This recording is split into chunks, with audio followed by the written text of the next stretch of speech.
Que Deus abençoe sua vida rica e abundantemente. Hoje estamos na entrevista recebendo o missionário Rogério Luiz, que esteve no campo missionário em países como Cuba, China, Coreia do Norte. E ele vai estar compartilhando um pouco de suas experiências missiológicas nessa entrevista que estaremos aqui falando sobre missões. Missões, ou fazer missões, é um mandamento do Senhor. Falamos de mandamentos, de muitos mandamentos, esquecemos do ide por todo mundo e pregar o evangelho a toda a criatura. Eu quero incentivar a você a convidar as demais pessoas que estão na sua casa para que se unam a você nesse momento e juntos participarmos desse momento que, creio eu, será um momento de grande edificação. Vamos orar.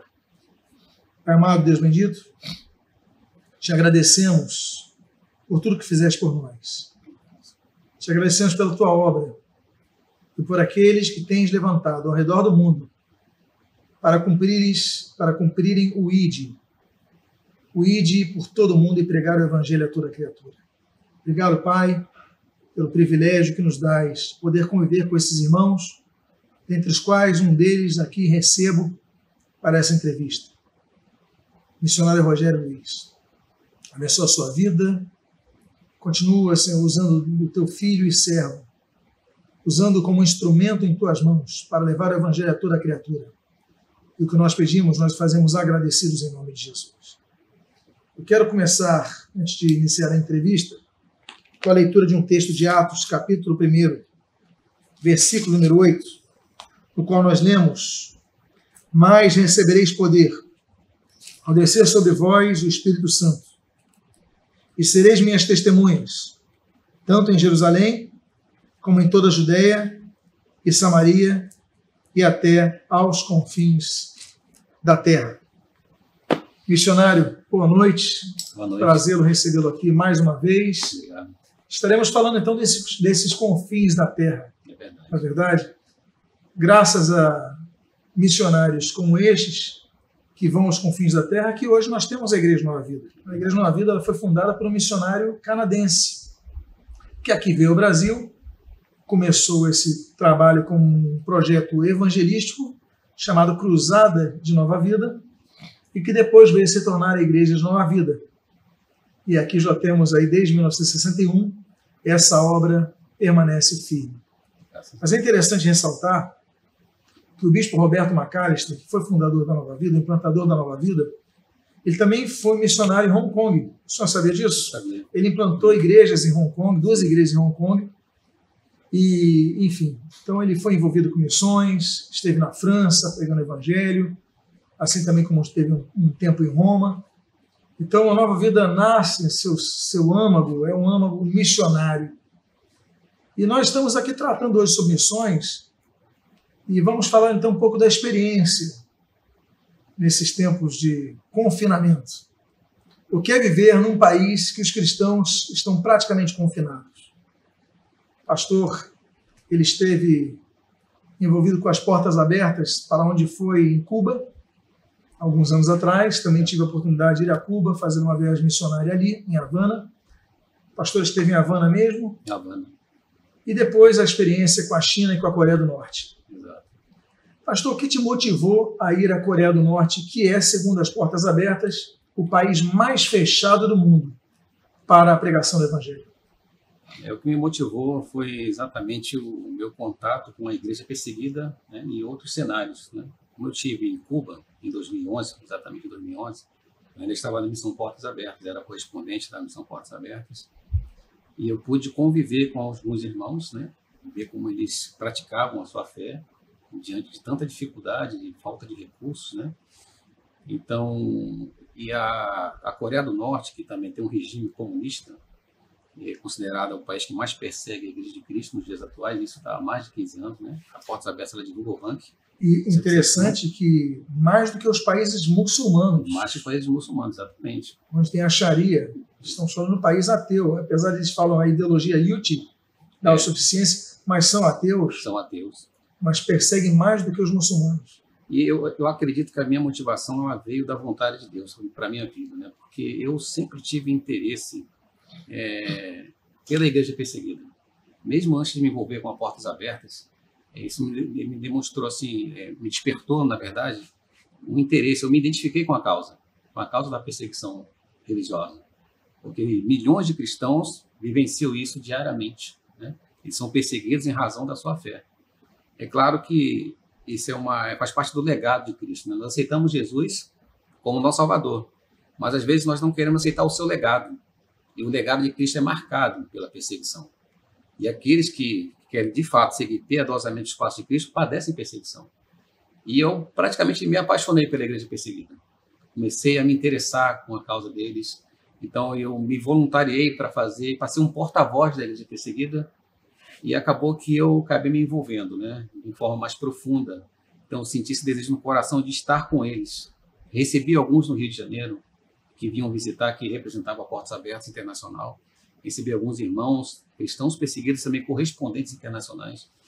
E eu fui conhecendo, né, conversando com eles, e foi me despertando mais interesse ainda pela causa. E eu resolvi abraçar a causa. E brotou no meu coração um desejo, que eu guardava há muitos anos, de conhecer a Coreia do Norte, de entrar lá, de poder pelo menos orar lá dentro. Eu sabia que eu não poderia pregar livremente na Coreia do Norte, distribuir um folheto, mas colocar meus pés naquele lugar, abençoar aquele lugar, botar o meu joelho naquele lugar e poder abençoar aquela nação. Então, a estratégia para entrar em Coreia do Norte, já que nós sabemos que é um país muito fechado, foi recorrer ao trajeto da China, não é isso? Exatamente, exatamente. E como é que foi o processo para entrar na China? Foi uma estratégia que nós utilizamos, né? Eu tinha um contato na China, e brasileiro, né? Um pastor que já morava lá há mais de 10 anos. Em qual cidade? Xi'an, cidade de Xi'an. E ele que planejou, ele já conhecia, ele já tinha entrado na Coreia do Norte, então ele planejou. Então eu fui para a China, fiquei hospedado na casa dele, e nós compramos um pacote de turismo, né? Eu fui como turista, eu entrei na China como turista, né? Tu conseguiste o visto da China através do visto americano, não foi isso? Exatamente. Primeiro o visto americano, depois eu consegui o visto no consulado chinês, aqui no Brasil mesmo. E entrei como turista e fomos para uma cidade chamada Dongdu, né?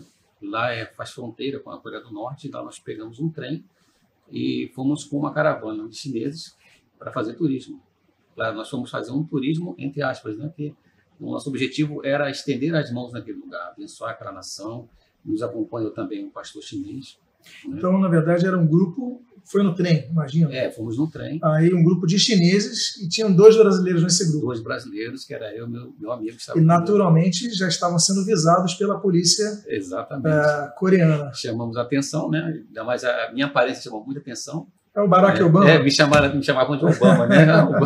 Tanto os chineses como os nossos coreanos me chamavam de Obama, né? Teve um episódio que eu até... Que era o presidente na época? Exatamente. Não, ele não era o presidente na época, já tinha sido. Okay. Foi em 2017, setembro de 2017, eu estive lá, né? Então já era o Donald Trump, já era o presidente norte-americano. Mas foi uma experiência muito interessante, essa estratégia que nós utilizamos para poder entrar como turistas, né? Mas mesmo assim, sendo bastante vigiados pelo governo. Porque uma pessoa foi escalada para nos acompanhar passo a passo durante nossa estadia. E lá vocês não tinham, então, liberdade nenhuma? As fotografias, deslocamentos, como é que era isso daí? Então, as fotografias elas eram controladas. Então, tínhamos lá a nossa acompanhante, que era uma mulher, né? Uma mulher bem baixinha, mas ela estava sempre atenta aos nossos atos, né? Aos nossos passos. Então, quando a gente chegava perto de alguém, nós não podíamos conversar com ninguém, apertar a mão de ninguém, tirar foto com a população, ela sempre controlava. Eu chegava perto, mas eu consegui tirar uma foto com 3 crianças, né? Eu tenho essa foto até hoje. Que ela não percebeu. Ela percebeu e mandou apagar. Só que eu consegui recuperar a foto. Eu apaguei. Apagou. Mas o aparelho que eu estava, na hora, me possibilitou a recuperação da imagem. E eu consegui guardar essa imagem. Ou seja, simplesmente mandava apagar as fotos que tu tirava. Mandava apagar. Tiraste foto, por exemplo, porque lá é uma ditadura hereditária. Sim. Né? Vai de avô para o filho agora para o atual, né? E, enfim. Mas a foto das estátuas eram permitidas. Eram permitidas desde que não cortasse nenhuma parte da imagem. Okay. É considerado crime você tirar a foto pela metade, não pode cortar a imagem do líder, né? Supremo, chama de líder supremo. Né? Pode ser só o rosto, por exemplo. Não pode ser só o corpo inteiro. Tem que ser o corpo inteiro. Senão é crime. Se tiver um quadro, o quadro tem que sair inteiro na foto. E ela, quando eu ia tirar uma foto e tinha a imagem de fundo, ela já tem que abaixar um pouquinho aqui. Não podia conversar com ninguém. Não podia conversar nenhum coreano. com ninguém, nenhum coreano. Não chegava nem perto. E à noite, imagino que... À noite, confinamento no hotel. Sem sair, né? Chegou no hotel, não sai dali. Não tivemos nenhuma atividade noturna. A gente chegava lá e a nossa documentação ficou sob retida, né? ficou retida com as autoridades. Só recebemos na nossa saída. Eu imagino como é difícil, então, meus amados irmãos, como é difícil pregar o evangelho num país como esse. Agora, existem estratégias. Os coreanos do Sul, eles têm uma estratégia do balão, não é isso? Do balão, exatamente. O missionário pode falar um pouquinho da estratégia que os sul-coreanos eles procedem para evangelizar os coreanos do norte? Exatamente. Existe uma instituição sul-coreana chamada Cornerstone, né? Pedra de esquina. E eles desenvolveram um ministério interessante, que é um balão, que eles usam esse balão no período de janeiro a agosto, porque os ventos estão favoráveis à fronteira da Coreia do Norte. Então, eles se reúnem num local, eles enchem aquele balão com gás hélio, né? E nesse balão está impresso dos dois lados o Evangelho de Marcos, porque é o evangelho mais compacto. Isso. Né? Então está em mandarim coreano dos dois lados esse balão, um balão laranja, né? Bem visível, né? E eles fazem uma oração e lançam esses balões. E às vezes colocam um chip com a Bíblia, né? Dentro que do ótimo, chip, dentro do balão. Aí, que alguns, nós não temos smartphone, né? Então eles pegam o cartãozinho lá. O mercado negro inteiro, né? Exatamente. Então, muitos smartphones através da China entram na Coreia do Norte. E, então, possibilita a leitura da Bíblia através do cartãozinho. E alguns soldados que eles visualizam lá os balões, eles começam a atirar nos balões, né? E o balão, ele fura o balão cai, e eles mesmos acabam. Eles mesmos já tivemos assim, testemunho de que soldados leram aquilo ali, o Evangelho de Marcos, e se converteram. Tiveram interesse em conhecer mais a Bíblia, né? Procurar um exemplar completo da Bíblia. E eles sabem que eles não podem ir para as igrejas oficiais, porque na Coreia, o senhor sabia, existem quatro igrejas de fachada. Isso. De fachada, controladas pelo governo. Mas essas igrejas são aquelas igrejas vendidas pelo governo, que só fazem propaganda do governo, não pregam a palavra de Deus, mas existe a igreja subterrânea. Exatamente. Inclusive na China, continua existindo a igreja subterrânea, e é um motivo de oração. Os irmãos estão vendo como nós, brasileiros, temos um privilégio. Temos a liberdade que muitos irmãos nossos ao redor do mundo não têm. Assim como as perseguições no Império Romano, as perseguições são registradas em tantos textos da Bíblia, né, que levaram ao martírio de Paulo, ao martírio de Pedro, ao martírio de tantos discípulos do Senhor Jesus ao longo da história. Essa situação não ficou nos registros dos livros de história. Elas existem hoje. Os países muçulmanos, os países como a Coreia do Norte, onde impera uma ditadura em que o único nome que tem que aparecer é o da família Kim. Então, é exatamente prestado culto a eles. O senhor testificou ali, pode falar conosco o que acontece diante das estátuas exatamente. dos grandes líderes, como eles chamam? Eles são adorados como deuses, né?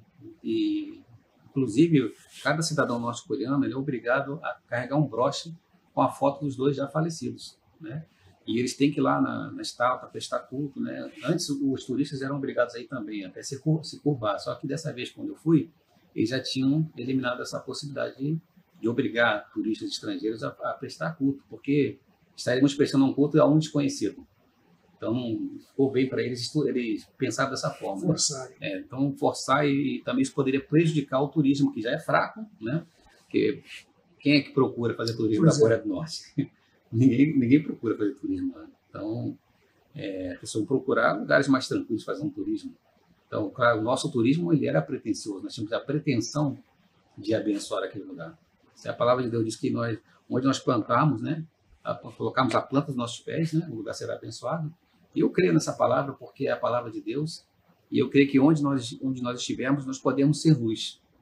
Mesmo de forma camuflada, nós estamos ali iluminando aquele lugar com a nossa fé, com a fé na palavra de Deus, fé num Deus que também ama aquela nação.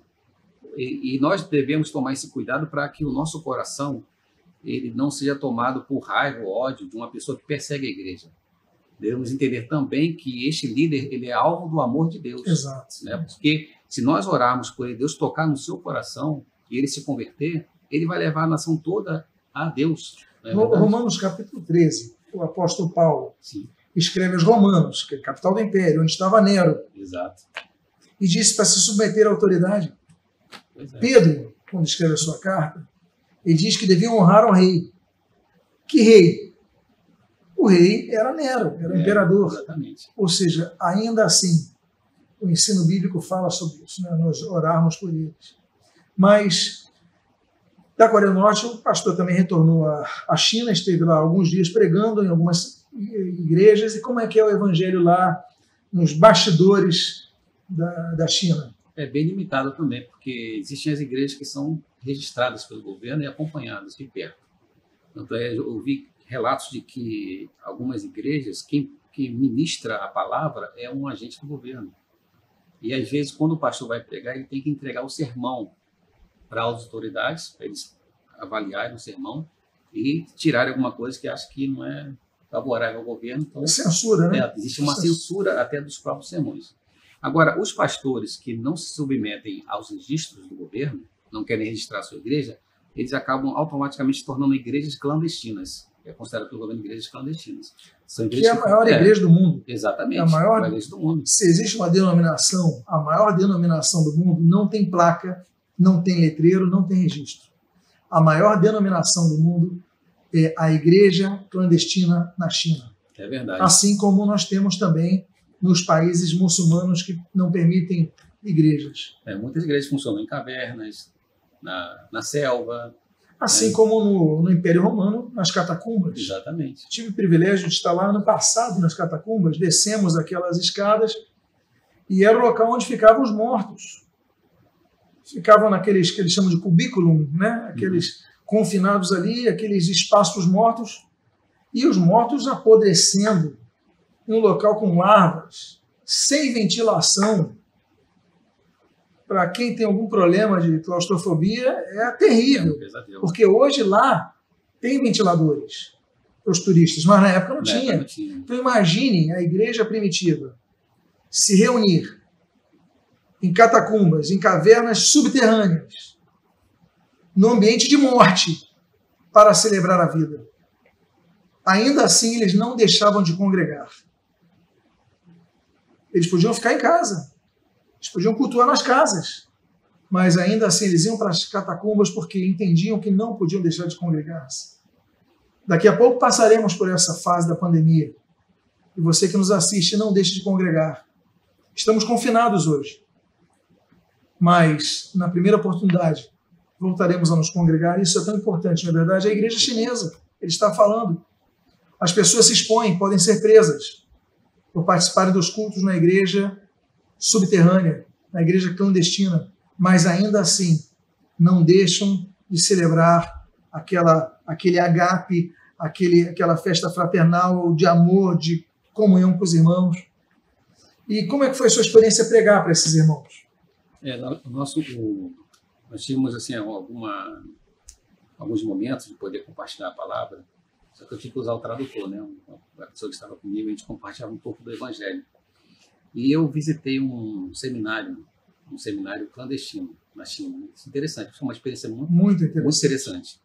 Então, um pastor com a sua esposa, que já foi preso até 2 vezes pelo governo chinês, muito corajoso, né, e vive pela fé. Eu conheci um homem que realmente vive pela fé. Porque ele tem um seminário que funciona na sua casa, que era um prédio onde nós ficamos, e bem próximo da Coreia do Norte. E interessante que o aluno, para ele se formar nesse seminário, ele, de fato, tem que provar que leu a Bíblia toda. Porque, no final, o curso dura 2 anos, esse seminário clandestino. Então, no final do curso, para ele receber o diploma, o seminarista, ele tem que entregar nas mãos do pastor uma Bíblia toda escrita à mão. Então, não tem como ele dizer que não leu a Bíblia. Então os missionários que ele forma, ele precisa ter contato com toda a palavra de Deus, desde Gênesis a Apocalipse. E quantos cristãos que desfrutam de liberdade, né, não conseguem ler nem o Novo Testamento? No ano, nem o Evangelho de João. Nem o Evangelho de João. Isso é uma verdade. Então, para mim, foi um choque de realidades. Porque a gente vê assim, a postura de muitos cristãos que têm liberdade e não valorizam a palavra de Deus. Nós temos várias versões aqui e eles lutam para ter uma cópia da palavra de Deus em suas mãos. Isso me lembra a nossa experiência com a viagem missionária que nós fizemos a Cuba. Estivemos em Havana e nós levamos,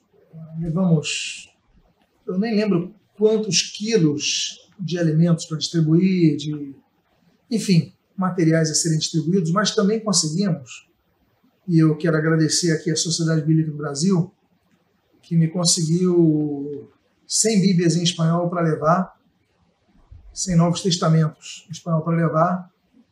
Liguei para o nosso secretário, pastor Assis Geroni, a quem agradeço mais uma vez. Ele contatou São Paulo e eu expliquei a situação, perguntei se, levando 100 Novos Testamentos, eles podiam fazer um preço um pouco mais acessível. E quando souberam que era para ser distribuído em Cuba gratuitamente, eles não cobraram absolutamente nada. Nem o envio aqui ao Rio de Janeiro, nós fomos buscar aqui no centro do Rio, estava lá separado, obra de amor. Isso é importante dizer porque nós não entendemos, às vezes, o preço que nós pagamos na Bíblia. Porque a Bíblia, a Sociedade Bíblica do Brasil, ela não visa lucro. Todo o valor que ela recebe, adicional ao valor de custo, é reinvestido nas causas sociais. Luz na Amazônia, distribuição de Bíblia, produção de uma Bíblia em Braille, que são distribuídas.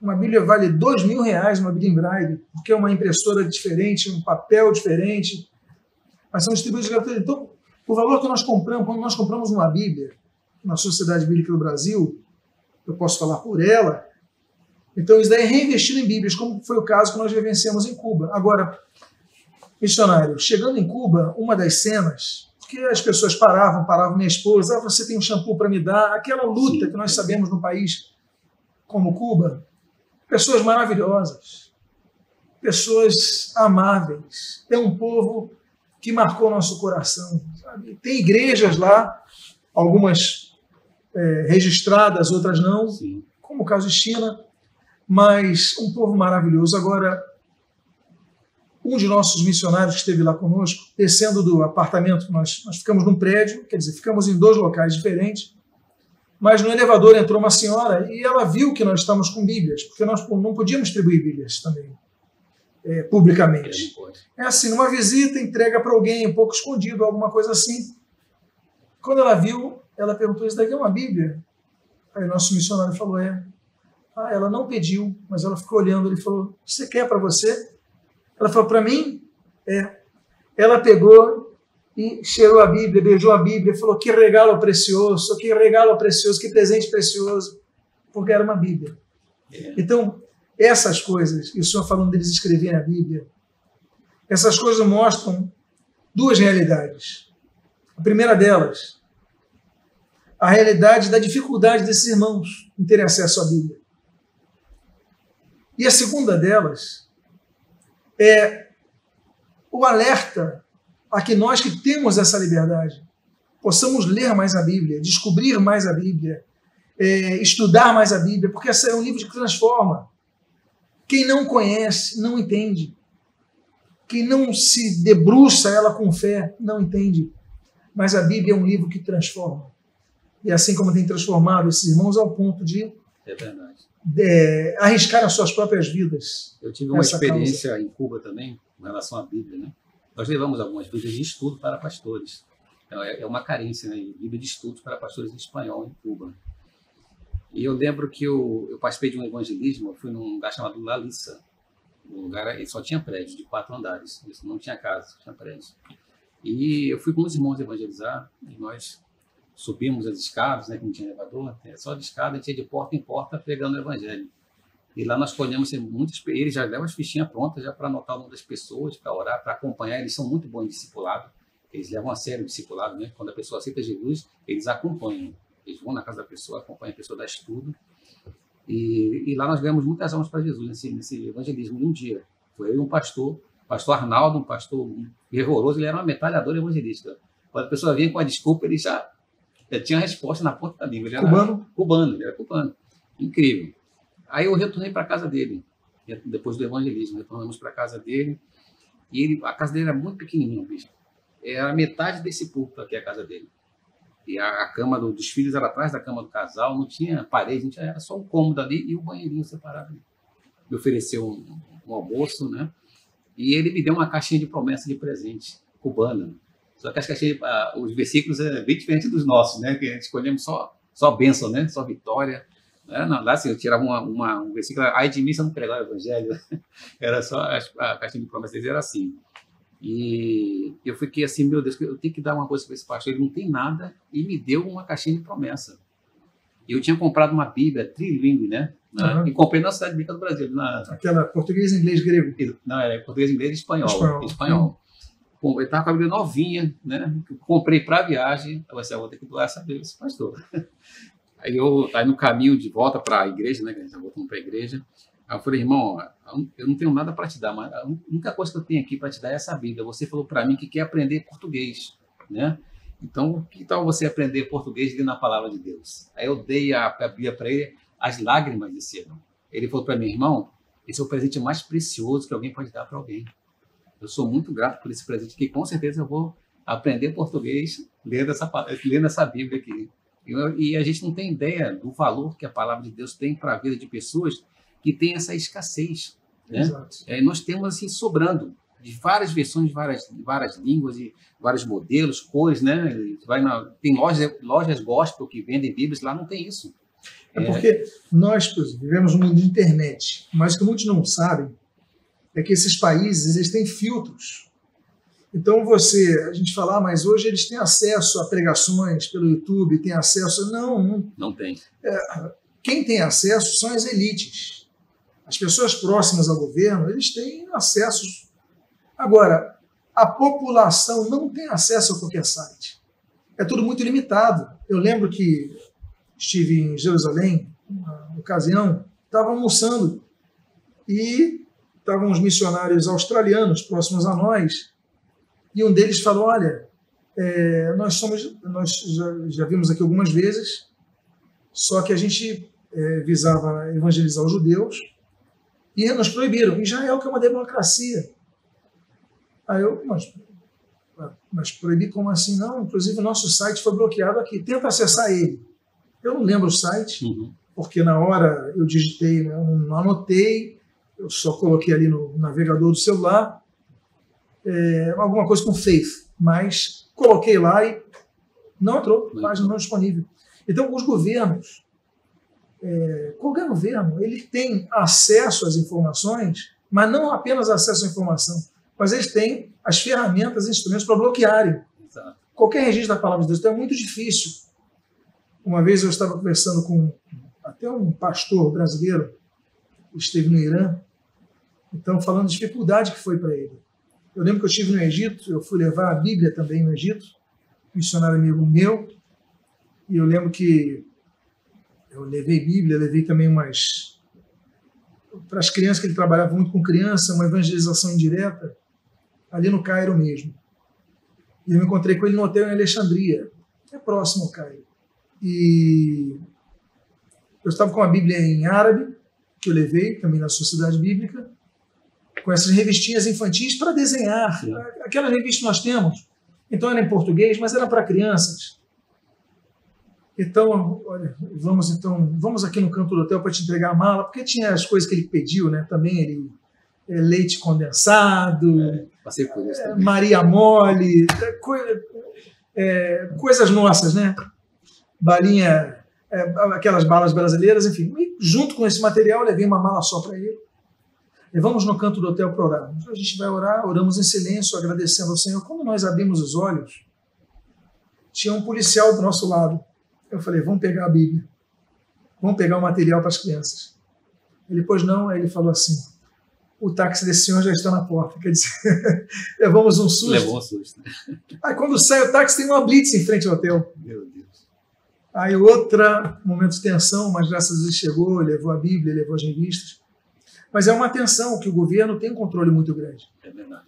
E eu estava pensando com esse pastor no Irã, a luta que foi para esse pastor, que inclusive esse pastor é um pastor iraniano, ele já tinha sido preso e depois tiraram dele a documentação. Ou seja, esse pastor, eu não lembro o nome dele, mas esse pastor não tinha CPF, não tinha identidade, não tinha nada. O governo tomou dele, porque ele insistiu em evangelizar.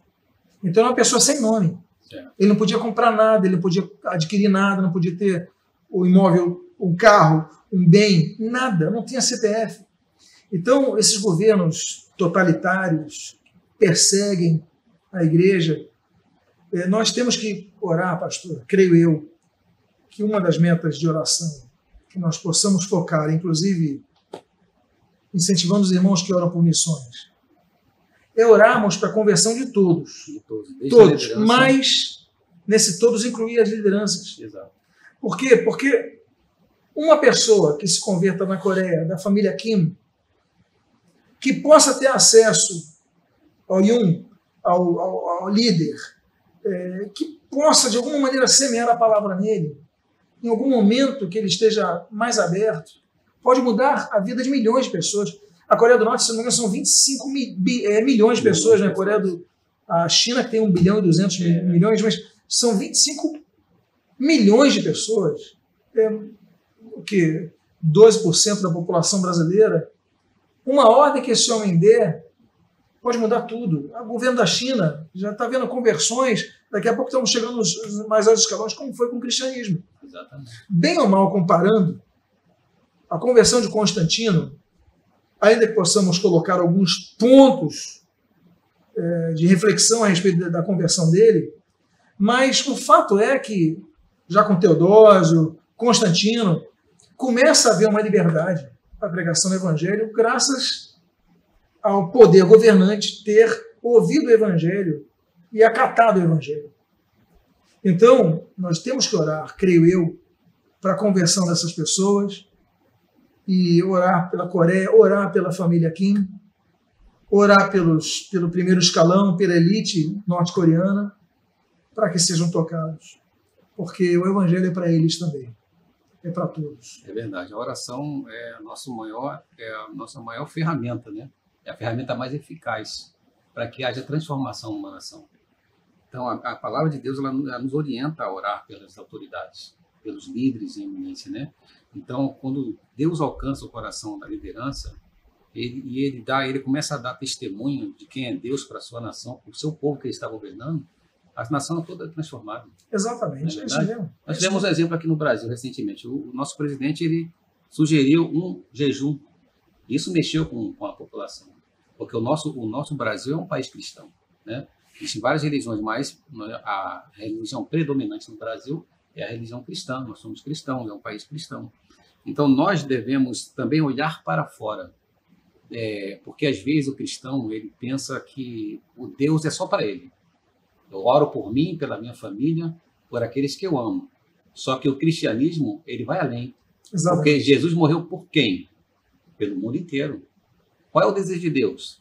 Que todo homem se salve e chegue ao pleno conhecimento da verdade. É isso mesmo. Então, esse é o nosso papel. Todos, é exatamente. O nosso papel como cristão. E de por todo mundo pregar o evangelho de toda criatura. Exato. O nosso amor precisa ser incondicional. Precisamos imitar o amor de Cristo. Devemos começar a nossa Jerusalém, como diz o texto de Atos 1:8 que nós lemos, né? Jerusalém, Judeia, Samaria e confins da terra. Quer dizer, começando por nossa casa, vai expandindo. Família, região e até os confins da terra.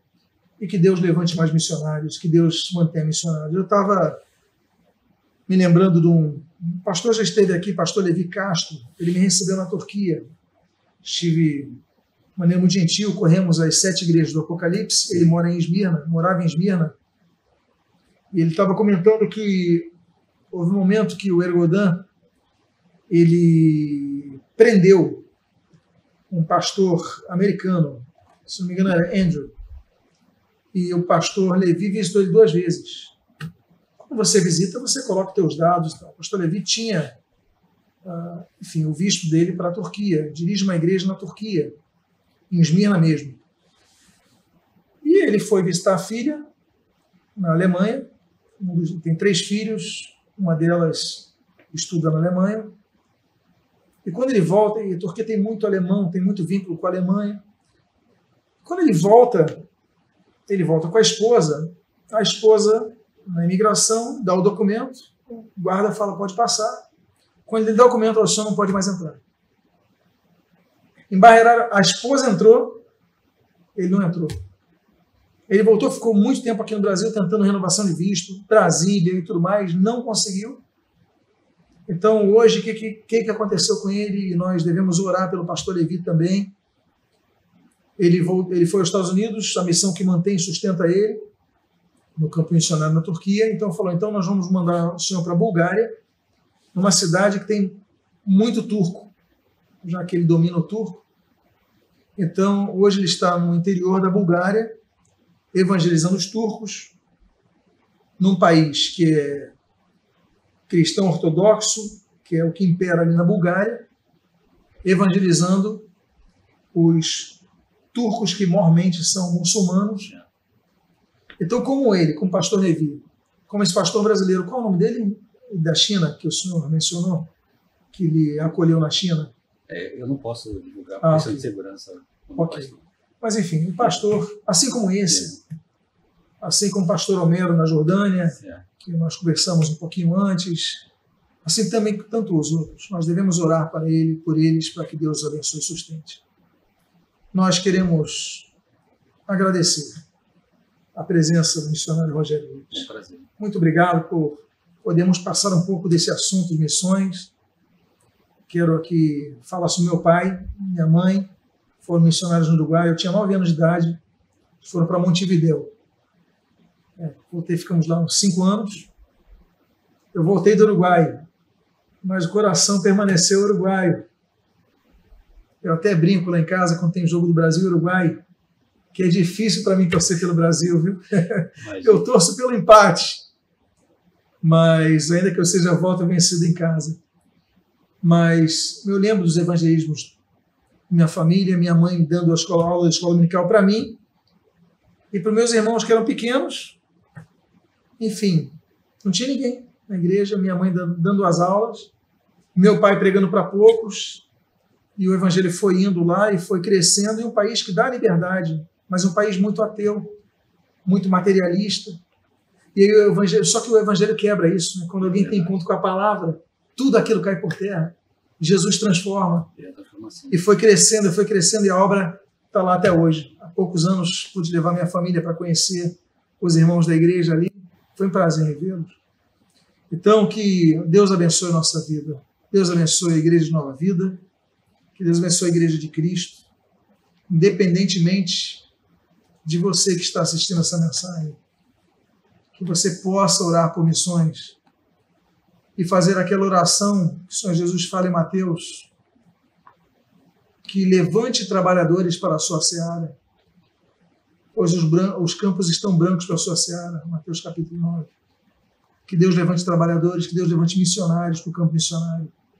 Que essa igreja levante missionários, que nós possamos orar por eles. Que Deus abençoe. Que Deus abençoe o missionário Rogério Luiz. Muito agradecido pela sua vinda. Eu que agradeço, bicho, o convite, poder compartilhar essas experiências e motivar, né, a Igreja de Cristo, que é livre para aqueles que não são. É momento de estamos um pouco confinados em casa. Somos igreja onde estivermos, independente do templo ou em casa, somos igreja de Cristo. E vamos lembrar, né? Lembrar um dever cristão. Lembrar dos presos, dos encarcerados, dos maltratados. Então vamos lembrar dessas pessoas em nossas orações, porque eles carecem. Há missionários passando dificuldade, muitos estão presos, impedidos de visitar a sua família. Então vamos semear o amor através da oração. Olha, eu quero fazer um convite a você que está nos ouvindo. Já vamos encerrar. Você que deseja se envolver mais com isso, uma sugestão que eu dou, entre no site Missões Portas Abertas.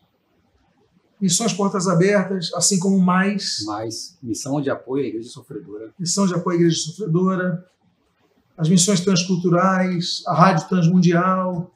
Tem várias agências que trabalham com missões. Mas você vai lá, clica lá em Missões Portas Abertas, por exemplo, e lá você pode contribuir também, que é uma das formas de nossos recursos chegarem a esses missionários. Então, você tem, eu não lembro o site, mas tem um campo lá que você pode participar, contribuir com oferta, independentemente do valor. É pouco, mas o pouco já é suficiente para eles. Então, que você possa orar a respeito disso, que Deus abençoe sua vida. Vamos fazer então uma oração, missionário, agradecendo ao Senhor por esse momento. Pai amado, nós te agradecemos, porque o Evangelho chegou a nós através de homens e mulheres que se dedicaram a ir ao campo missionário para pregar a tua palavra por amor a ti. Nesse tempo de tanto materialismo, tantas pessoas que falam do que não conhecem, perseguem a tua causa, mas o dia que encontram, Pai, a tua palavra, são transformados por ela, dão suas vidas por ela. Assim como esses missionários saem do conforto dos seus lares, estão pregando o Evangelho a toda a criatura. Pai amado, abençoa a vida deles, sustenta-os. Abençoa as igrejas clandestinas, as igrejas subterrâneas. Abençoa as lideranças, abençoa, Senhor, cada um dos nossos irmãos que estão sofrendo nos países como Coreia do Norte, como a China, os países comunistas, assim também como nos países muçulmanos. Pai amado, tem misericórdia, Pai. Tem misericórdia. Abençoa. O que nós pedimos, Pai, que essa chama de intercessão nunca se apague em nossos corações. O que nós pedimos, nós fazemos agradecidos em nome de Jesus. Amém. Amém. E amém. Quero agradecer